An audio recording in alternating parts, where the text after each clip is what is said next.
Harper Audio presents Pinheads and Patriots, Where You Stand in the Age of Obama, written and read by Bill O'Reilly. Copyright 2010 by Bill O'Reilly. Production copyright 2010 by HarperCollins Publishers.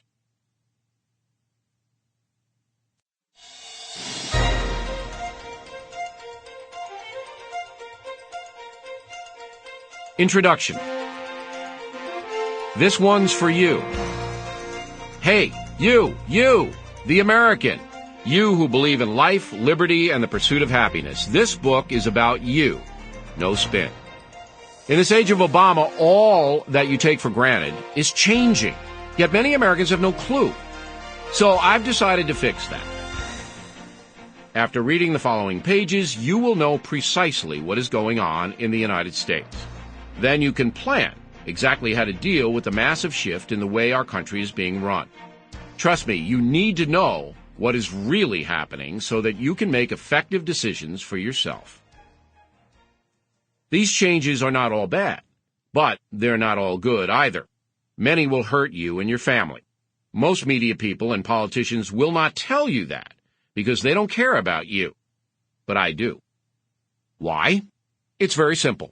You guys have made me rich and famous. I worked hard to position myself to succeed, but you made it happen. Without you watching me on TV and reading my books, I would be just another energetic bloviator, perhaps teaching school in Miami or reporting the news in Dallas. I appreciate the fact that millions of you have contributed to my success. So now it's payback time. I will vividly chronicle the changes occurring in an America that your great-grandparents would never recognize. Because knowing the facts is how you can preserve the things you love about this country most, the things they love too. As you must know by now, it has been a great adventure for me to write 5 consecutive best-selling nonfiction books over the years. And again, I'm grateful that you were there right along with me on those adventures. My previous book, A Bold, Fresh Piece of Humanity, was considered my most personal to date. It's about how my life overlapped with your life, and how my upbringing and experiences brought me to a place where I can speak to millions of folks every day. We had a lot of fun in Bold Fresh, and we'll have some laughs in P&P too. But this effort is completely different. Again, this book is about your life in America, and there is no more important time to talk about that than right now. As you may know, each episode of my TV program, The O'Reilly Factor, ends with a segment called Pinheads and Patriots, in which I call out both people who are doing good things, patriots, and those who are doing awful, dumb, or evil things, pinheads. Although the expositions range from the banal, dealing with Snoop Dogg, for example, to the deadly serious, addressing the actions of world leaders, they are always about influencers, individuals whose actions, good or bad, affect you. Research shows that this segment has become a hit with the Factor audience for this very reason. To break it down so that even Nancy Pelosi can understand it, there are basically 2 kinds of people in the world. Those whose thoughts and actions say, me first, and those whose primary goal is to look out for others in the same way they would look out for themselves, a Judeo-Christian philosophy. Generally speaking, the patriots come from the second category.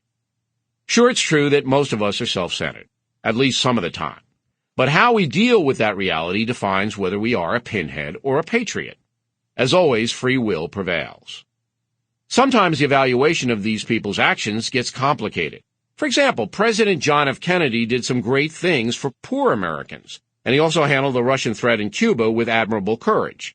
But JFK was also needlessly ruthless at times and used people in deceitful ways. So the president was both a pinhead and a patriot.